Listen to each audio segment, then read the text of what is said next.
नमस्कार, उड़ान आईएएस अकादमी के ई लर्निंग प्लेटफॉर्म पर आप सभी का स्वागत है। मैं हूं सुधीर वर्मा और इस वीडियो के अंतर्गत हम देखेंगे छत्तीसगढ़ तथा राष्ट्रीय समसामयिकी के कुछ ऐसे तथ्य जो आपके एग्जाम के लिए महत्वपूर्ण हैं। आज की वीडियो में आगे बढ़ने के पूर्व आप सभी को पुनः एक बार सूचित कर दें कि ऐसे विद्यार्थी जो व्यापम की आगामी परीक्षाओं हेतु तैयारी कर रहे हैं उनके लिए स्पेशल बैच जो है वो आज से प्रारंभ हो चुका है। ठीक, 15 जून से ये बैच जो है वो प्रारंभ किया जा चुका है, जिसके अंतर्गत जूम ऐप में आपकी क्लास ली जा रही है। इस बैच के अंतर्गत हमने प्रयास किया है कि जो आपके बड़े सेक्शन है, जैसे कि आपका मैथ्स और रीजनिंग हो गया, आपका हिंदी हो गया, इंग्लिश हो गया और आपका कंप्यूटर, ठीक है, ये जो विषय है वो आपके जो व्यापम की परीक्षा है उसमें एक मेजर पार्ट के रूप में शामिल किए जाते हैं। तो हमने प्रयास किया है कि न्यूनतम शुल्क में इन विषयों को आप तक पहुंचाया जाए। तो अपनी पढ़ाई को निरंतर जारी रखने के लिए आज ही इस बैच को ज्वाइन करें। चलिए, तो आज की वीडियो में पहला प्रश्न है, राज्य में उद्यानिकी फसलों के अंतर्गत किसका क्षेत्रफल सर्वाधिक है? देखिए, इस प्रकार का एक बार प्रश्न आपको वर्ष 2016 के सीजीपीएससी एग्जाम में देखा जा चुका है। ठीक है, इस प्रकार का प्रश्न आपको पूछा था, जिसके अंतर्गत जो उद्यानिकी फसल है उसके क्षेत्रफल से सवाल आया था। ठीक, वहां पर पूछा गया था कि इनमें से किसका क्षेत्रफल सर्वाधिक है। ठीक, तो आपके पास ऑप्शन में है सब्जी, फल, मसाला या पुष्प। तो आइए जानने का प्रयास करते हैं कि इनमें से किसका क्षेत्रफल सर्वाधिक है। तो यहां पर आप देख पा रहे हैं क्या लिखा है, छत्तीसगढ़ सरकार की किसान हितैषी नीतियों एवं कार्यक्रम के चलते राज्य में खेती किसानी को बढ़ावा मिलने लगा है। परंपरागत खेती किसानी के साथ साथ उद्यानिकी फसलों की खेती के रकबे एवं उत्पादन में बढ़ोतरी हुई है। ठीक, आपको पता होगा कि छत्तीसगढ़ सरकार जो है वो समय समय पर ऐसी योजनाएं लेकर आती है, ऐसे स्कीम्स लेकर आती है जो किसानों को प्रोत्साहित करती है, किसके लिए? उद्यानिकी फसलों के उत्पादन के लिए। तो इसी के अंतर्गत राज्य में उद्यानिकी फसलों, फल, सब्जी, मसाला, पुष्प, औषधि एवं सुगंधित फसल, ठीक है, का कुल रकबा अब बढ़कर 8,61,603 हेक्टेयर एवं उत्पादन 1,04,28,053 मीट्रिक टन हो गया है। ये ओवरऑल उद्यानिकी फसलों का क्षेत्रफल और उनका उत्पादन का डेटा है, जिसमें बोला गया है कि अब जो उद्यानिकी फसल है उनका क्षेत्रफल कितना हो गया है? 8,61,603 हेक्टेयर। वहीं उत्पादन की बात करें तो उत्पादन 1,04,28,053, ठीक है, 053 मीट्रिक टन जो है उद्यानिकी फसलों का हमारे यहां कुल उत्पादन होता है। ठीक, अब अभी तक हमारे प्रश्न का उत्तर नहीं मिला है। ठीक, इसमें आगे पढ़ते हैं। क्या लिखा है कि उद्यानिकी फसलों के रकबे में पिछले 15 सालों में 327% और उत्पादन में 494% की वृद्धि हुई है। राष्ट्रीय स्तर पर छत्तीसगढ़ राज्य उद्यानिकी फसलों के उत्पादन में 12वें स्थान पर है। ठीक, तो इसको भी डेटा याद रखेंगे कि उद्यानिकी फसलों के उत्पादन में छत्तीसगढ़ का देश में स्थान क्या है? 12वां है। एकदम अच्छे से याद रखेंगे, यहां से प्रश्न बिल्कुल बन सकता है। ठीक, अब आते हैं हमारे प्रश्न के उत्तर की तरफ। क्या लिखा है? राज्य में वर्ष 2019-20 में फलोत्पादन का रकबा, ठीक है, फलोत्पादन यानी कि जो फल उत्पादित किए जाते हैं उसका क्षेत्रफल, ठीक है, इसको ऐसे पढ़ा जाए तो ज्यादा बेहतर होगा। एक तरफ लिखा जाए फसल, दूसरी तरफ लिखेंगे हम क्षेत्रफल और तीसरा बिंदु इसमें लिखेंगे हम उत्पादन। इसके आधार पर क्रम को हम इसमें देखेंगे। ठीक, तो सबसे पहला कौन है? फल है। फल के क्षेत्रफल की बात करें तो 2,58,630 हेक्टेयर, 2,58,630 हेक्टेयर में फल जो है वो उत्पादित किया जाता है। इसके उत्पादन की बात करें तो 27,79,228 मीट्रिक टन जो है वो फल उत्पादित किया जाता है। ठीक, वहीं अगर बात करें सब्जियों की, ठीक, तो सब्जियों का रकबा जो है या सब्जियों का क्षेत्रफल जो है वो 5,25,100 47 हेक्टेयर में इसका उत्पादन किया जाता है। और इसके उत्पादन की अगर बात करें तो कितना है, 71,58,909 मीट्रिक टन। अगला जो फसल है वो है मसाला। ठीक है, मसाले के क्षेत्रफल की अगर बात करें तो 55,376 हेक्टेयर। और उत्पादन की बात करें तो उत्पादन कितना है, 3,54,525 मीट्रिक टन। वहीं बात करें पुष्प की तो पुष्प का रकबा कितना है, 13,493 हेक्टेयर। वहीं उत्पादन की बात करें तो 76,219 मीट्रिक टन उत्पादित किया गया है।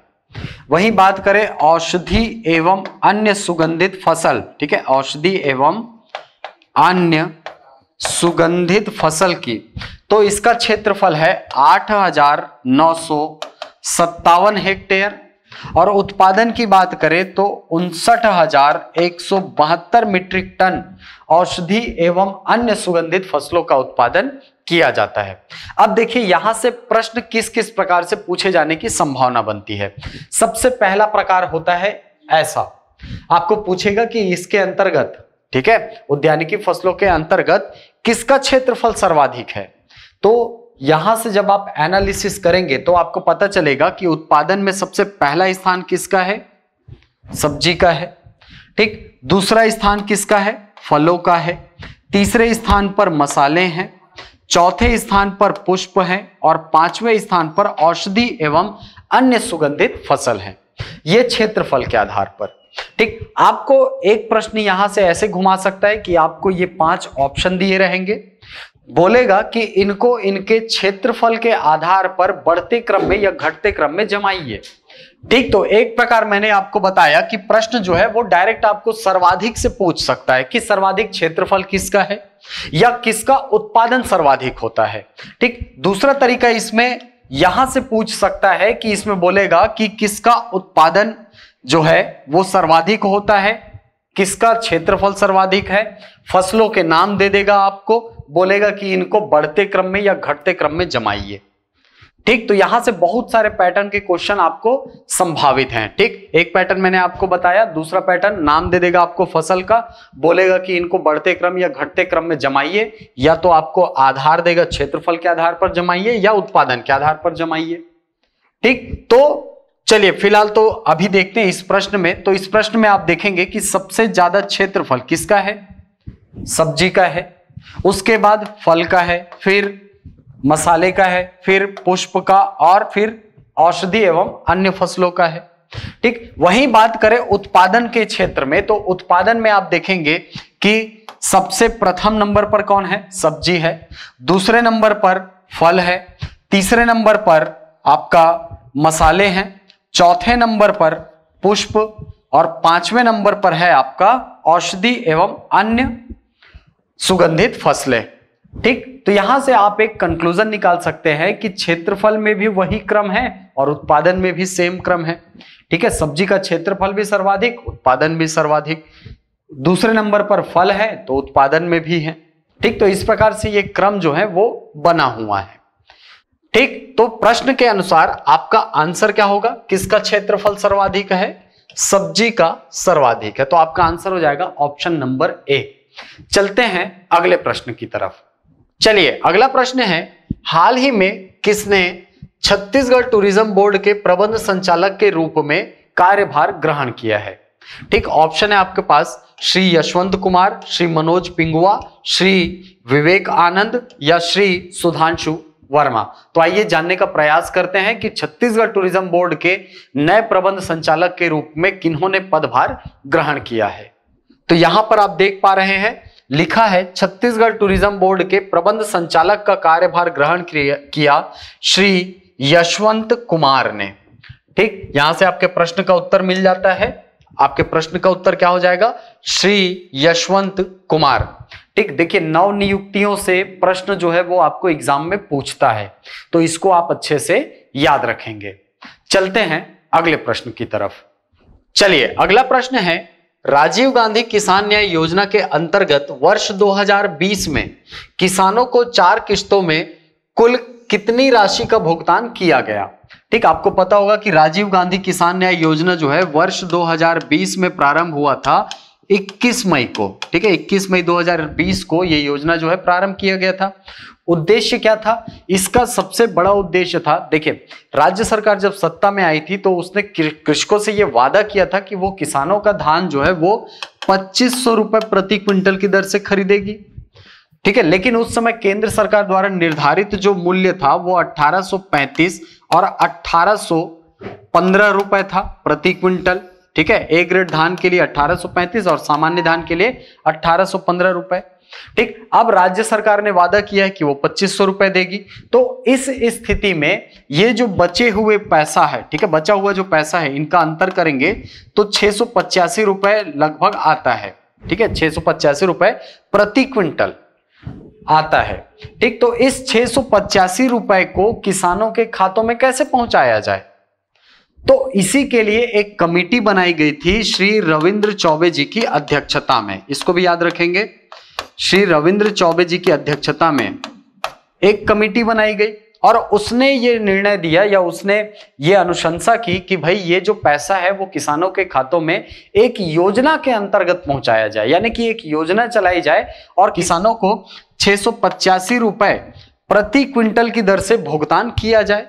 ठीक है, वो राज्य सरकार की तरफ से होगा, वो जो समर्थन मूल्य है वो तो मिलेगा ही, लेकिन राज्य सरकार ने चूंकि वादा किया था कि 2500 रुपया देंगे तो इसी के अंतर्गत 685 रुपए शेष बचते हैं। तो इस 685 रुपए जो कि प्रति क्विंटल की राशि है, इसको किसानों के खातों में पहुंचाने के लिए राजीव गांधी किसान न्याय योजना जो है ये प्रारंभ किया गया था। ठीक है, अब बहुत सारे जगह पर आपको लिखा हुआ मिलेगा कि प्रति एकड़, ठीक है, 10,000 रुपए प्रति क्विंटल की दर से भुगतान किया जाएगा। ये राजीव गांधी किसान न्याय योजना का स्टेटमेंट लिखा रहता है। ठीक, सेम वही चीज है जो मैं आपको बताया हूं कि 685 रुपए। क्यों? क्योंकि जब आपने ये सुना होगा कि प्रति एकड़, ठीक है, 1 एकड़ में 15 क्विंटल धान खरीदा जाता है। ठीक है, 1 एकड़ में 15 क्विंटल धान जो है वो खरीदा जाता है। ठीक, तो यहां से जब आप 685 को गुणा करोगे 15 से तो लगभग 10,000 के आसपास राशि आती है, 10,200 के आसपास राशि आएगी। ठीक, तो इसीलिए ऑन एंड एवरेज जो है वो सरकार ने ये निर्णय लिया कि प्रति एकड़ 10,000 रुपए जो है ये किसानों के खातों में पहुंचाया जाएगा। ठीक, तो वहां पर बिल्कुल कंफ्यूज नहीं होंगे, 10,000 रुपए प्रति एकड़ बोले या 685 रुपए प्रति क्विंटल बोले, दोनों एक ही बात है। ठीक, तो आपको प्रश्न में यह पूछ रहा है कि देखिए पिछले साल जो धान खरीदी की गई थी, ठीक है, पिछले साल जो धान खरीदा गया था उसके अंतर्गत 4 किश्त में किसानों तक पैसा जो है वो पहुंचाया गया है। ठीक, तो कितनी राशि टोटल पहुंचाई गई है किसानों के खातों में?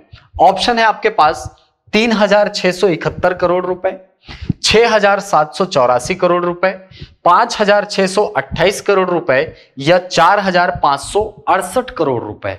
तो आइए जानने का प्रयास करते हैं कि पिछले वर्ष राजीव गांधी किसान न्याय योजना के अंतर्गत कितनी राशि जो है वो किसानों के खातों में अंतरित की गई है। चलिए, तो यहां पर आप देख पा रहे हैं 13 जून 2021 की प्रविष्टि तिथि है। लिखा क्या है?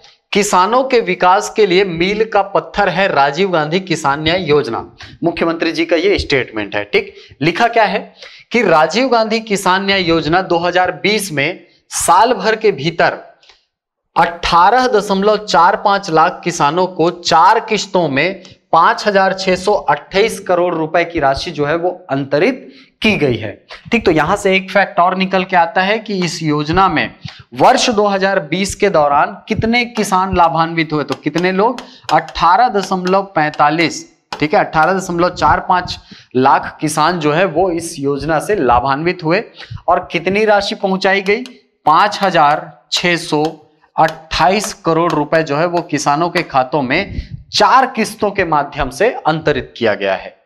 ठीक, तो यहां से आपके प्रश्न का उत्तर क्या हो जाएगा? ऑप्शन नंबर सी, 5,628 करोड़ रुपए जो है वो किसानों के खातों में डाला गया है राजीव गांधी किसान न्याय योजना के अंतर्गत वर्ष 2020 के खरीफ फसलों के लिए। चलते हैं अगले प्रश्न की तरफ। चलिए अगला प्रश्न है, प्रदेश में विगत 2 वर्षों में किसानों की संख्या में कितनी वृद्धि हुई है। ठीक, देखिए यहां पर यह प्रश्न क्यों पूछा जा रहा है, क्योंकि राज्य सरकार बहुत ऐसे प्रयास कर रही है, ठीक है, बहुत सारे ऐसी योजनाएं चलाई जा रही है जिससे कि जो हमारी अर्थव्यवस्था है, जो परंपरागत अर्थव्यवस्था जो कि कृषि पर आधारित है, ठीक है, आपने सुना होगा कि छत्तीसगढ़ कृषि प्रधान राज्य है, तो हमारे परंपरागत व्यवसाय के माध्यम से लोगों को रोजगार प्रदान किया जा सके, ऐसा प्रयास जो है राज्य सरकार के द्वारा किया जा रहा है। इसी के अंतर्गत बहुत सारी स्कीम्स चलाई जा रही हैं। ठीक, अभी आपने सुना होगा वृक्षारोपण प्रोत्साहन योजना हो गया, ठीक, इसके पहले राजीव गांधी किसान न्याय योजना, गोधन न्याय योजना, सुराजी गांव योजना, बहुत सारी स्कीम जो है वो राज्य सरकार के द्वारा लाई गई है। ठीक, तो इनसे कहीं ना कहीं लोगों के मानसिकता में थोड़ा सा परिवर्तन हुआ है और लोग जो है वो कृषि की तरफ आकर्षित हुए हैं। ठीक, हालांकि इसके पीछे बहुत बड़ा सामाजिक बैकग्राउंड ये भी है कि हमारे यहाँ वर्तमान में रोजगार की कमी है। ठीक, लेकिन कारण चाहे जो भी हो, लेकिन किसानों की संख्या में वृद्धि तो हुई है।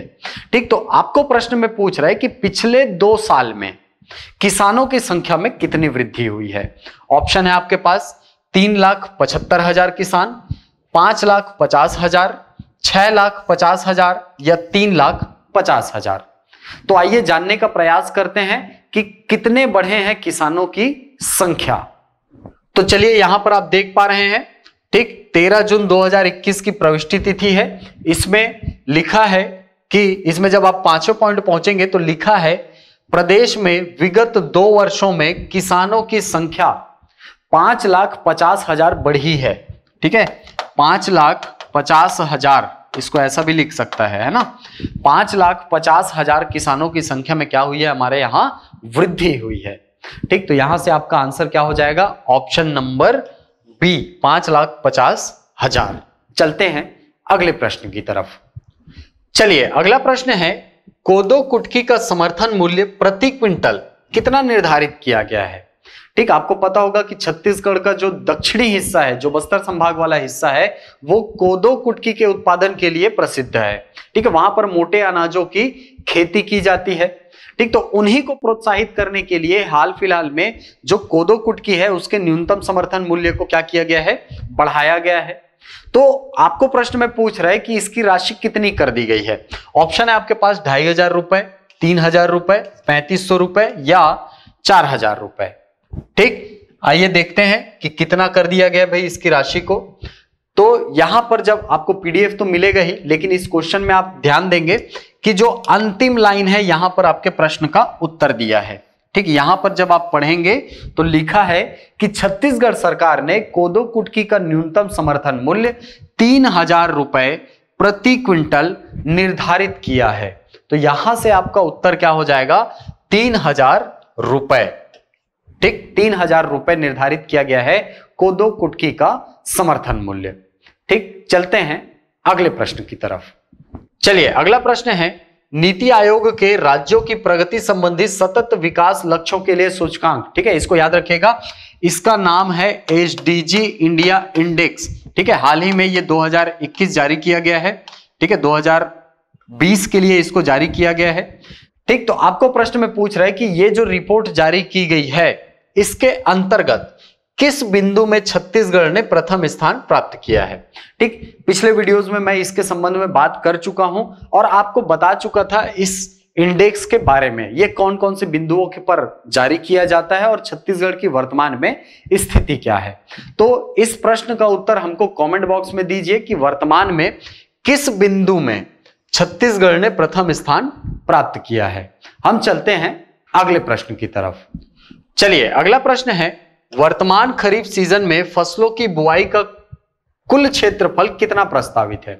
ठीक, राज्य सरकार ने एक लक्ष्य बनाया है कि इतने क्षेत्रफल में इस साल खरीफ फसल जो है वो बुआया जाएगा।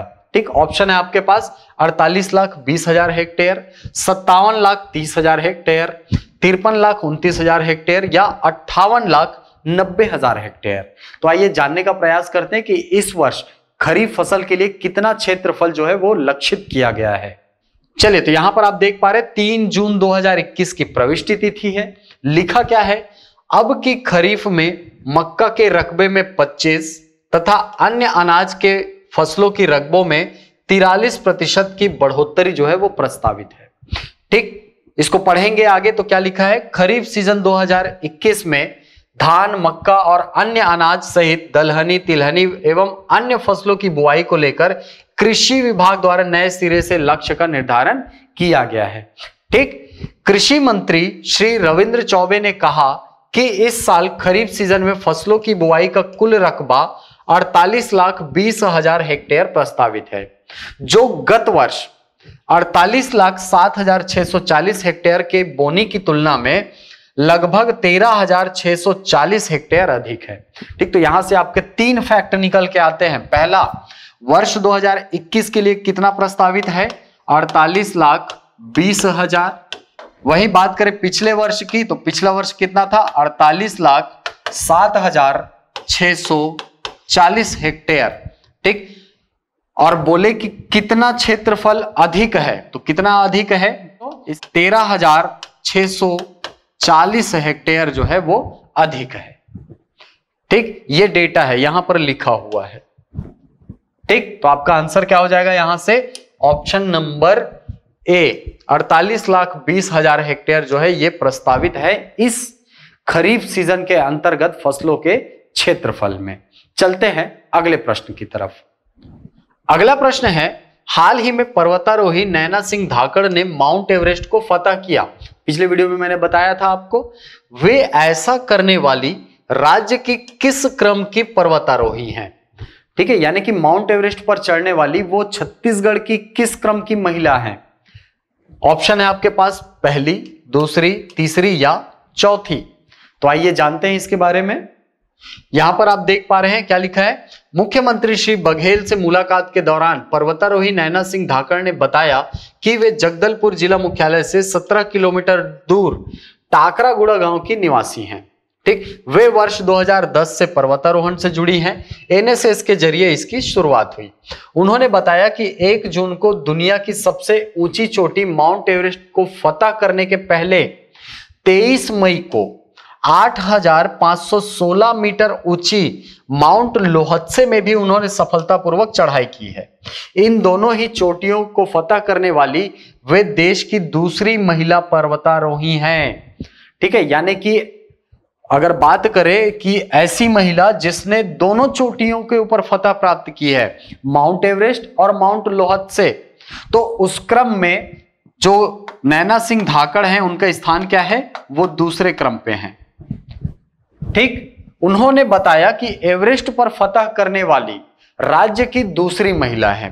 ठीक, राज्य की दूसरी महिला है जिन्होंने माउंट एवरेस्ट को जीता है। ठीक, अगर बोले कि माउंट लोहत्से और माउंट एवरेस्ट दोनों पर फतह पाने वाली देश में कौन से क्रम की है, तो दूसरा स्थान है। और केवल माउंट एवरेस्ट की बात करें तो माउंट एवरेस्ट पर फतह प्राप्त करने वाली राज्य की, छत्तीसगढ़ की, वो दूसरी महिला है। इससे पहले सन 1993 में ठीक भिलाई की सविता धपवाल ने बछेंद्री पाल के साथ एवरेस्ट पर पहुंची थी। ठीक, यानी कि पहले क्रम पर कौन थी, पहले क्रम पर सविता धपवाल, जो कहां की रहने वाली, भिलाई की। उन्होंने 1993 में जो बछेंद्री पाल है, ठीक है, माउंट एवरेस्ट को जीतने वाली पहली महिला, उनके साथ ये चढ़ाई जो है वो पूरी की थी। तो यहां से आपका उत्तर क्या हो जाएगा, आपका उत्तर हो जाएगा दूसरे क्रम की महिला है। चलते हैं अगले प्रश्न की तरफ। अगला प्रश्न है, अंतरराष्ट्रीय नशा निवारण दिवस कब मनाया जाता है। ऑप्शन है 26 जून, 27 जून, 28 जून या 29 जून। तो आइए देखते हैं कि कब मनाया जाता है अंतरराष्ट्रीय नशा निवारण दिवस। तो यहां पर आप देख पा रहे हैं, अंतरराष्ट्रीय नशा निवारण दिवस 26 जून को मनाया जाएगा। ठीक है, एकदम फैक्चुअल चीज है। बहुत सारे प्रश्न जो है आपको डायरेक्ट पूछता है, ठीक है, जो तिथियों से संबंधित होते हैं, पर्यावरण दिवस, पृथ्वी दिवस, है ना, जल दिवस, ये सारी चीजें आपको अच्छे से याद होनी चाहिए। तो आपका उत्तर इस प्रश्न के अंतर्गत क्या हो जाएगा, 26 जून को नशा निवारण दिवस जो है वो मनाया जाता है। ठीक, चलते हैं अगले प्रश्न की तरफ। अगला प्रश्न है, अमेरिका में छत्तीसगढ़ मूल के निवासियों द्वारा निर्मित संस्था नाचा का पूरा नाम क्या है? इस संस्था के मैंने आपको इसके संबंध में और पहले बता भी चुका हूं। ठीक, नाचा का पूरा नाम क्या होता है? तो आइए जानते हैं कि इसका पूरा नाम क्या होता है। ठीक, 22 मई 2021 की प्रविष्टि तिथि है। ठीक, लिखा है क्या? नाचा संस्था ने अंतरराष्ट्रीय स्तर पर सिद्ध किया है कि छत्तीसगढ़िया सबले बढ़िया। ठीक, हमारी राज्यपाल का स्टेटमेंट है। क्या लिखा है पढ़िए। नॉर्थ अमेरिका छत्तीसगढ़ एसोसिएशन, ये नाम है इस संस्था का, नाचा। ठीक है, नाचा का पूरा नाम क्या है? नॉर्थ अमेरिका, है ना, छत्तीसगढ़ एसोसिएशन। ठीक, और ये चर्चा में क्यों रही है? क्योंकि अभी हाल ही में इन्होंने एक ब्लड डोनेटिंग एक पोर्टल बनाया है जिसका नाम क्या रखा है? Blood for us. ठीक है, हमारे लिए ब्लड। ठीक, यहां पर आप देख पा रहे हैं ब्लड फॉर अस पोर्टल का किया शुभारंभ। ठीक, तो आपको फिलहाल प्रश्न में क्या पूछा है कि ये जो नाचा है उसका पूरा नाम क्या है? क्या है? नॉर्थ अमेरिकन छत्तीसगढ़ एसोसिएशन, यही आपका आंसर है। तो आइए चलते हैं अब राष्ट्रीय समसामयिकी से जुड़े कुछ प्रश्नों पर। चलिए, हमारा पहला प्रश्न है, हाल ही में प्रसिद्ध लेखक डॉक्टर सिद्धलिंगैया का निधन हो गया। वे किस भाषा के साहित्यों से संबंधित थे? ठीक है, लेखक हैं मूल रूप से डॉक्टर सिद्धलिंगैया जी। ठीक, आपको प्रश्न पूछ रहा है कि किस भाषा के साहित्यकार हैं। ऑप्शन है आपके पास कन्नड़, तेलुगु, तमिल या मलयालम। तो आइए जानते हैं इसको। तो यहां पर आप देख पा रहे हैं क्या लिखा है? प्रधानमंत्री ने प्रसिद्ध कन्नड़ लेखक डॉक्टर सिद्धलिंगैया के निधन पर शोक व्यक्त किया। ठीक, 11 जून 2021 की प्रविष्टि तिथि है। ठीक, तो यहां से हमको प्रश्न का उत्तर मिलता है कि ये कौन सी भाषा के लेखक हैं? कन्नड़ भाषा के। तो आंसर क्या हो जाएगा? Option number A. चलते हैं अगले प्रश्न की तरफ। चलिए, अगला प्रश्न है, हाल ही में शिक्षा मंत्रालय की उच्च शिक्षा पर अखिल भारतीय सर्वेक्षण, पिछले ही वीडियो में मैंने आपको बताया था, है ना, AISHE रिपोर्ट। ठीक है, आईसी रिपोर्ट पूरा नाम क्या होता है? All India Survey on Higher Education. ठीक है, हाल ही में ये रिपोर्ट जारी की गई है। ठीक है, किस वर्ष के लिए की गई है? तो वर्ष 2019-20 के लिए की गई है। इस रिपोर्ट के अनुसार वर्ष 2019-20 के दौरान राष्ट्रीय महत्व के संस्थानों की कुल संख्या कितनी है? ठीक है, इस रिपोर्ट के अंतर्गत बहुत अलग अलग कैटेगरी में जो संख्या है यूनिवर्सिटीज की, संस्थानों की, वो दिखाई गई है। तो आइए जानने का प्रयास करते हैं कि राष्ट्रीय महत्व के जो संस्थान हैं उनकी संख्या वर्तमान में कितनी है। चलिए, तो यहां पर आप देख पा रहे हैं ये जो टेबल है, ठीक है, विश्वविद्यालयों की संख्या बताया है। इसमें अलग अलग कैटेगरी में बांट दिया गया है, जैसा कि मैंने आपको बताया। ठीक, पहला जो सेक्शन है यहां पर आप देखेंगे तो यहां पर यूनिवर्सिटीज का टाइप है। ठीक है, किस प्रकार की वो जो विश्वविद्यालय किस प्रकार का है, जैसे स्टेट पब्लिक यूनिवर्सिटी है या स्टेट प्राइवेट यूनिवर्सिटी है, डीम्ड यूनिवर्सिटी है या इंस्टीट्यूट ऑफ नेशनल इंपॉर्टेंस यानी कि राष्ट्रीय महत्व के संस्थान सेंट्रल यूनिवर्सिटी है या डीम्ड यूनिवर्सिटी गवर्नमेंट। ठीक है, तो आपको प्रश्न में किसके संबंध में पूछा है? इंस्टीट्यूट ऑफ नेशनल इंपॉर्टेंस यानी कि जो राष्ट्रीय महत्व के संस्थान है उनके बारे में। अच्छा, सबसे पहली बात कि ये जो राष्ट्रीय महत्व के संस्थान क्या होते हैं? राष्ट्रीय महत्व के संस्थान वे संस्थान होते हैं जिन्होंने पिछले कुछ वर्षों में रोजगार प्रदान करने के क्षेत्र में विशेष कार्य किया है, या यूं बोल सकते हो कि रोजगार परक शिक्षा देने में महत्वपूर्ण कार्य किया है। ठीक, तो इसके अंतर्गत कौन आते हैं? जैसे कि IITs हो गए, NITs हो गए, आपका एम्स हो गया। ठीक, ये सारे संस्थान जो है इसके अंतर्गत आते हैं। ठीक, तो यहां पर अगर संख्या की बात करें तो देखिए वर्ष 2015 से लेकर के वर्ष 2019-20 तक का डेटा आपको यहां पर मिल जाएगा। ठीक, तो वर्ष 2019-20 में इन संस्थानों की संख्या है 135। यही आपको प्रश्न में पूछा है कि जो राष्ट्रीय महत्व के संस्थान हैं इनकी संख्या कितनी है? कितनी है? 135 है। तो आपका आंसर ऑप्शन नंबर डी हो जाएगा। चलते हैं अगले प्रश्न की तरफ। चलिए, अगला प्रश्न है, केंद्र सरकार ने वर्ष 2021-22 में जल जीवन मिशन के तहत छत्तीसगढ़ के लिए केंद्रीय अनुदान को 2020-21 में 445.52 करोड़ रुपए से बढ़ाकर 2021-22 में कितना कर दिया गया है। ठीक है, यानी कि ये जो जल जीवन मिशन है, सबसे पहले तो पता होना चाहिए जल जीवन मिशन क्या है। देखिए, जल जीवन मिशन जो है ये एक केंद्र प्रवर्तित योजना है। ठीक है, ये केंद्र सरकार के द्वारा चलाई जाती है, सेंट्रल गवर्नमेंट इसको चलाती है। इसके अंतर्गत जो भारत के ग्रामीण क्षेत्र हैं वहां पर जल संसाधन की उपलब्धता सुनिश्चित की जाती है, यानी कि जो पेयजल की उपलब्धता है उसको सुनिश्चित करने का कार्य किया जाता है। ठीक है, लोगों के घर में जो नल होते हैं वो लगाया जाता है। ठीक, तो इस प्रश्न के अंतर्गत आपको पूछा है कि जो छत्तीसगढ़ है, ठीक है, छत्तीसगढ़ में वर्ष 2020-21 के दौरान इस योजना के अंतर्गत 445.52 करोड़ रुपए आया था। ठीक है, अनुदान के रूप में। इसको बढ़ाकर वर्ष 2021-22 में कितना कर दिया गया है। ठीक है, केंद्र सरकार के द्वारा अनुदान दिया जाता है, इसमें वर्ष 2020-21 में इतना दिया गया था, तो इस वर्ष कितना दिया जाएगा, ये आपको प्रश्न में पूछ रहा है। तो आइए जानते हैं इसके बारे में कि इस वर्ष इस योजना के अंतर्गत छत्तीसगढ़ को कितना अनुदान जो है वो प्रस्तावित है।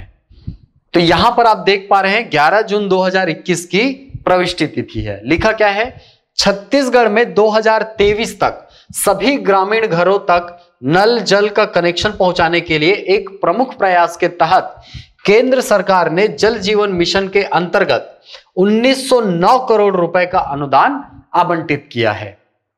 ठीक, तो यहां से आपका आंसर क्या हो जाएगा, ऑप्शन नंबर ए 1909 करोड़ रुपए जो है जल जीवन मिशन के अंतर्गत वर्ष 2021-22 के लिए छत्तीसगढ़ को दिया जाएगा। चलते हैं अगले प्रश्न की तरफ। अगला प्रश्न है, देविका नदी राष्ट्रीय परियोजना कहां पर स्थित है। देखिए, परियोजनाओं से डायरेक्ट आपको प्रश्न पूछता है और यहां से प्रश्न इसी प्रकार पूछा जाता है कि फलाना प्रोजेक्ट जो है वो कहां स्थित है। ठीक, तो आपके पास ऑप्शन में क्या है, जम्मू कश्मीर, हिमाचल प्रदेश, छत्तीसगढ़ या कर्नाटक, कहां स्थित है। तो जानते हैं इसके बारे में। यहां पर लिखा है, देखिए 12 जून 2021 की प्रविष्टि तिथि, लिखा है डॉक्टर जितेंद्र सिंह, ठीक है, हमारे केंद्रीय मंत्री हैं ये। इन्होंने कहा है कि जम्मू कश्मीर में देविका नदी राष्ट्रीय परियोजना सद्भाव और एकता का प्रतीक है। ठीक, तो हमको प्रश्न से मतलब है, प्रश्न का उत्तर क्या है, देविका नदी राष्ट्रीय परियोजना जो है वो कहां से है, कहां पर स्थित है, जम्मू कश्मीर में। तो आपका आंसर क्या हो जाएगा, ऑप्शन नंबर ए। चलते हैं अगले प्रश्न की तरफ। चलिए, अगला प्रश्न है, इजराइल के नए प्रधानमंत्री कौन है। ठीक, देखिए इस प्रकार के प्रश्न जो है वो आपको अमूमन देखने को मिलते हैं खासकर व्यापम की परीक्षाओं में। ठीक, वहां पर आपको राष्ट्राध्यक्ष का नाम पूछा जाता है, तो बच्चे कंफ्यूज रहते हैं कि सर अब पूरे जो इतने सारे देश हैं सबके राष्ट्राध्यक्षों के नाम कैसे पढ़ें। तो देखिए, ये क्वेश्चन जो है वो वहीं से आता है जो भारत की समसामयिकी से जुड़े हो, यानी कि भारत के साथ यदि किसी देश के संबंध हाल फिलहाल में बहुत अच्छे बने हैं या किसी देश के साथ हमारे रिश्तों में खटावट आई हो, ठीक है, वहां पर खराब हुए हो हमारे रिश्ते, तब वहां पर प्रश्न जो है आपके लिए प्रासंगिक हो जाता है, वहां से प्रश्न आने की संभावना बनती है। ठीक, और इजराइल के साथ तो हमारे काफी पुराने अच्छे संबंध हैं, हमारा बहुत अच्छा दोस्त है। और हाल ही में जब वहां के प्रधानमंत्री थे कौन, बेंजामिन नेतन्याहू, ठीक है, तो उनके समय में तो हमारे देश, ठीक है, हमारे भारत और इजराइल के संबंधों में बहुत प्रगाढ़ता आई थी, बहुत अच्छे संबंध वहां पर स्थापित हुए थे। ठीक, अभी हाल ही में बेंजामिन नेतन्याहू की जगह प्रधानमंत्री का पद किसको मिला है, आपको प्रश्न में यही पूछ रहा है। ऑप्शन है आपके पास Naftali Bennett, Benjamin Netanyahu, Bennett Netanyahu या काइल मिनोक। तो आइए जानते हैं इसके बारे में कि किसको अभी बनाया गया है इजराइल का प्रधानमंत्री। ठीक, देखिए 14 जून 2021 की प्रविष्टि तिथि है। प्रधानमंत्री ने इजराइल का प्रधानमंत्री बनने पर महामहिम नफ्ताली बेनेट को बधाई दी है। ठीक, ये वो ट्वीट का स्क्रीनशॉट है जिसके द्वारा प्रधानमंत्री नरेंद्र मोदी ने बधाई दी है किसको, नफ्ताली बेनेट को इजराइल का प्रधानमंत्री बनने पर। ठीक है, इसके साथ ही जो भूतपूर्व प्रधानमंत्री थे बेंजामिन नेतन्याहू, उनके संबंधों पर भी इन्होंने कहा है कि आपके साथ जो है वो हमारे काफी अच्छे संबंध रहे हैं। ठीक, तो यहां से आपके प्रश्न का उत्तर क्या हो जाएगा? Option number A, Naftali Bennett जो है ये इजराइल के नए प्रधानमंत्री हैं। तो ये थे आज के समसामयिक वीडियो के अंतर्गत आपके राष्ट्रीय तथा छत्तीसगढ़ से संबंधित कुछ ऐसे महत्वपूर्ण तथ्य जो आपके एग्जाम में आने की संभावनाएं हैं। आशा करता हूं ये वीडियो आपको पसंद आया होगा। मिलते हैं अगली कक्षा में कुछ नए प्रश्नों के साथ, तब तक के लिए धन्यवाद।